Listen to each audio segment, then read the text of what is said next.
দুটি চোখ আছে বলে এই সুন্দর পৃথিবী দেখতে পাই। চোখ দুটি না থাকলে পৃথিবী অন্ধকার, মা দেখতে পাবো না, কোরআন দেখতে পাবো না, পৃথিবী দেখতে পাবো না, বাপ দেখতে পাবো না, সন্তান দেখতে পাবো না, দুনিয়াটা মিথ্যা হয়ে যাবে, ঠিক কিনা?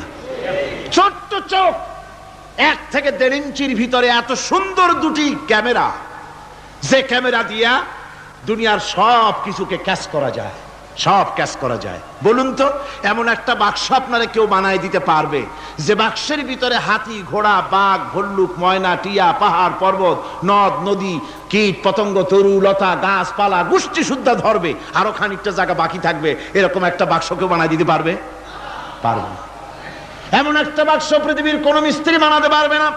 কিন্তু আল্লাহ রাব্বুল আলামিন আপনার আমার কপালের নিচে 1 থেকে 1.5 ইঞ্চির ভিতরে এমন 2টা ফিল্ম বক্স তৈরি করে দিয়েছেন, যা দিয়ে তাকাবেন আপনি কোটি কোটি মানুষ দেখবেন, পাহাড় দেখবেন, সমুদ্র দেখবেন, সূর্য দেখবেন, চন্দ্র দেখবেন। এত কিছু দেখার পরেও চোখের ভিতরে আরো খানিকটা জায়গা ফাঁকা থেকে যায়। কি বিরাট নিয়ামত এই চোখ আল্লাহ পাক আমাদেরকে দান করেছেন। এই চোখকে হেফাজতের জন্য আবার চোখের উপরে সানসেট তুলে দেওয়া আছে। সানসেট ভুরু, আল্লাহ ভুরু লাগায় দিয়েছেন, নিচে একটু হাড় জায়গায় দিয়েছেন, উপরে সানসেট, ভেতরে চোখ, যাতে করে বল এসে লাগলে